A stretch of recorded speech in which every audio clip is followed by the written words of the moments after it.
I wear it every day for my protection. And it's because of my spiritual attacks that I'm wearing it. So far, I haven't had anything too crazy. I'm still having strange dreams and nightmares, but it's not that bad.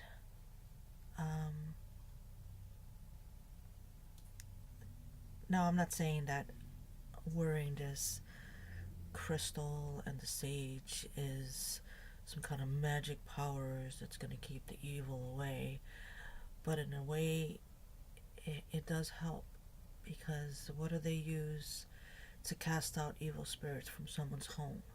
They use sage, right? And amethyst is a natural stone. It's a crystal.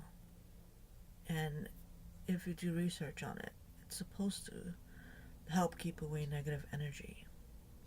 So the combination of the amethyst and the sage is supposed to protect me, ward off evil energy, any negative energy. I'm still having this negative, like, oppression. Like, I'm still having these mood swings, these anger moments. But it could be my bipolar disorder as well. You see, when someone who suffers oppression or spiritual attacks already has a mental issue, disorder, whatever, like I do, it makes it more amplified. It makes it like 20 times worse. It's hard to distinguish the difference. It's very difficult to set them apart, because I could be having a manic moment and be really happy one minute, and then next moment I can be severely depressed, and it'll just be like a roller coaster. And I get these spikes of manic, I'm super productive, super happy, super energetic. Then I get these dips, okay? Because it goes up, it gotta come down, right? It's not always gonna stay up there. These dips, that's depression. That's when I get like in this dark mode. Evil senses that, and they feed upon that. Excuse me. So it's difficult for me to tell the difference. But having a mental disorder, not just one, I actually have borderline personality disorder, and I suffer clinical depression, anxiety, and who doesn't, right? What American or human being doesn't suffer any of those things? Anxiety, clinical depression are very common, and I'm not saying the blues, it comes and goes and you're fine.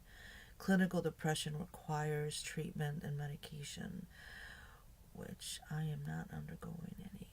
I have no insurance, so I'm just winging it, guys. And I have been winging it for years. What I do when I get in those dark sessions, I just pretty much keep to myself. Which I do normally anyway, but when I'm okay, when I'm feeling good and okay, then I can be creative. When I'm depressed, I don't want to do anything. And I don't mean sad. I mean clinical depression. I mean, it's a chemical imbalance. It shuts you down. All your creative senses, your happy senses, your taste buds, everything tastes different. Your favorite foods you don't even want to smell anymore. They make you sick to your stomach. Some of your favorite people, celebrities that you love to, either interact with, if you know any celebrities, or just your friends in general, or just watch them in a movie, all of a sudden you don't want to have anything to do with your favorite celebrities, your favorite movies, your favorite music, your best friends, people you normally hang out with and talk to all the time, you just want to crawl up in a ball and disappear, because that's how awful it feels.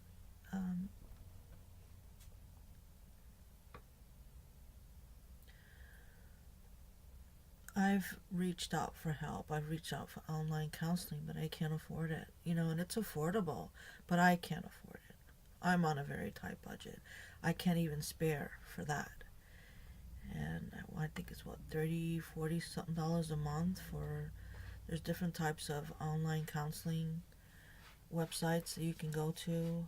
I can't think of a name right now, but there's quite a few of them out there that seem pretty halfway decent.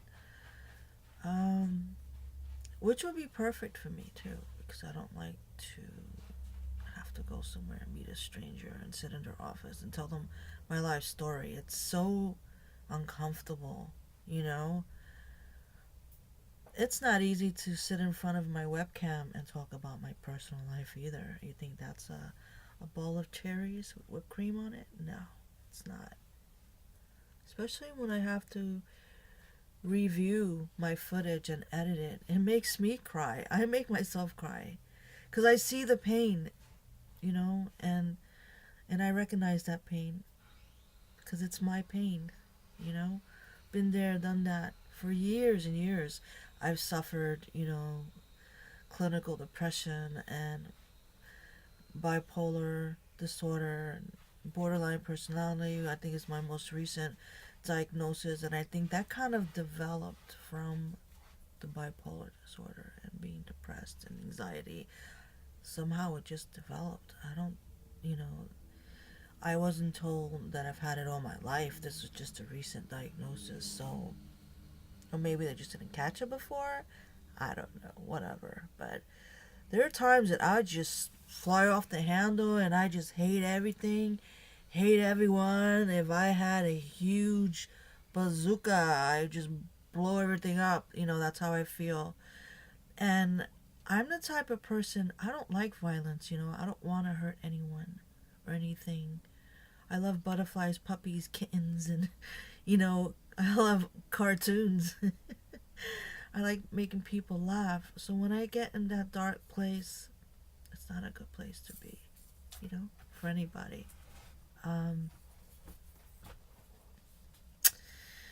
This video is really long. I just want to say that if you're new to my Realms of the Paranormal channel, welcome. I try to post as much as I can. I do a free-for-all. I used to do BTR every Friday and Saturday for 2 hours, and I cut down to half hour just on Saturdays, and now I'm just doing a free-for-all whatever I can, and I have the availability. I've been actually focusing on my Fatal Beauty channel on YouTube because it's more of my creative side, which I tend to kick to the back burner when I suffer my clinical depression. So I decided that I wanted to boost both channels, but my passion has always been obviously music and creating. So, but my passion is also broadcasting and journalism. I like to broadcast, do research, and share it, researching the paranormal started because of what I've been through in my life, from my personal experiences in my life growing up. So that's how that started, and it actually started on BTR, me sharing it and doing investigations 2013 November 22nd, right on my birthday. So I'm not gonna let go of my Realms of the Paranormal channel. I love it as well. I need to focus on my music right now, and I need to focus on creating, but I will be doing my Realms of the Paranormal as well. It's just not going to be as much as I used to. Another reason is because I am suffering oppression right now. I do have these dark things going on in my life, and I feel that if I focus too much on the paranormal, it's just going to keep stretching out that doorway and letting these dark entities in my life, and it's just going to be a freaking party of darkness that I just do not want to have anything to do with. I was contemplating whether or not I should do live investigations again, but whenever I get back into live investigations, I always get dark things attaching to me, and I've had quite enough of that. So, just gonna play it by ear. I might do an investigation. You know, there's just a lot of things that goes into it. There's a lot of newbies out there, a lot of young kids, you know, who are dabbling into the paranormal stuff. And I have to tell you guys, I've been doing this when you were still in diapers or probably weren't even born yet, doing paranormal investigations and research. Please be careful. Pray, cleanse yourself, wear protective armor, know the word of God, know how to protect yourself, you know, because if you don't, it's gonna attach itself to you. It's gonna make your life miserable, living hell, and you know, it'll follow you home, or they will follow you home and make your life just terrible. So, you know, always make it your business to protect yourself before, during, and after any paranormal investigations. Well, that's it for this video, and I hope to see you guys soon. Please like, subscribe.